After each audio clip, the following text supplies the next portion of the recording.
when it comes to DVD production, no matter how small or large and complex the project may be, DVD Studio Pro 3 is your solution, and let me show you why.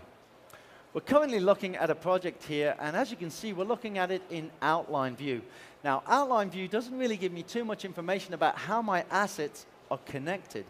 But new to DVD Studio Pro 3 is the graphical look, and as you can see, I can see all of my tracks, my menus, and my slideshows. But more importantly, I can now see how all of those assets are connected.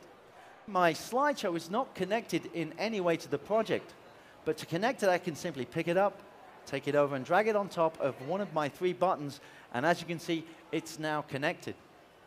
Now, another nice thing about DVD Studio Pro 3 is how it handles file interaction. For example, let me show you my episode index. Now, here the word Your Planet is in the wrong position. I want to move that now to the lower left-hand side, and this particular menu has been done with a Photoshop file. So I'm going to come down to my assets, I'm going to Control-click and open that up into Photoshop. I'll then simply grab the text and move that to the lower left-hand side. I'll hit Command-S to save it, and when I switch back to DVD Studio Pro, that change is immediately updated in real time. It's going to save you a lot of time. Now, what about motion menus or menus that have movement? For example, my main menu here was created using Apple's new motion graphics program, Motion.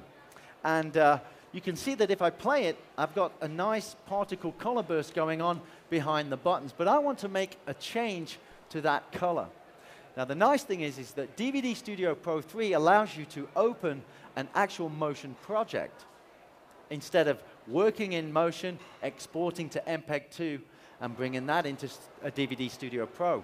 And again, that's going to save you a lot of time and money. Let's say that I want to change the color of that. I simply, once again, come down to my assets. I'll Control-click and open that up in the editor. Motion will now launch, and that project will open. Then I simply take my middle color here, Control-click. I'm going to change that to be a different shade of red. And all I need to do at this point is hit Command-S, go back to DVD Studio Pro. DVD Studio Pro will now sense that there's been a change to that motion project and present me with a dialog asking me to refresh the asset, of which I say OK. And in real time, we now have our change. Now, what about slideshows? DVD Studio Pro 3 has over 30 beautiful transitions that will really give your slideshows that professional look. And let me show you. Down here at the bottom, I have 4 photographs contained within my slideshow.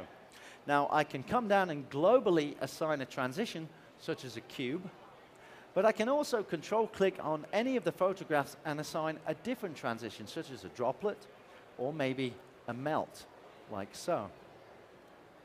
I can even go into my library of audio and look in my music library from iTunes and pick any of my songs, and I simply drag them out of that bin and drop them onto the little speaker icon. And let's simulate the slideshow.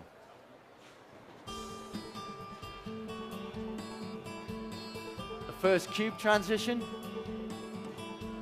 followed by the droplet, and then the melt transition. Beautiful. Then the last thing I want to show you are alpha transitions. This is an alpha transition. An alpha transition is a movie with an alpha channel that lets you apply that transition to any of the content you already have. So for example, if I simulate the main menu, on the first button here, I have an alpha transition. And when I click it, it's going to merge the original menu through the transition into the new menu like this. Beautiful. So there we go. That's DVD Studio Pro 3. And in a nutshell, we've got the new graphical look. We've got over 30 transitions for your slideshows. We have alpha transitions, and we've got integration with Photoshop and with motion projects. So on that note, I'd like to thank you for your attention. My name is Phil Jackson. Thank you very much.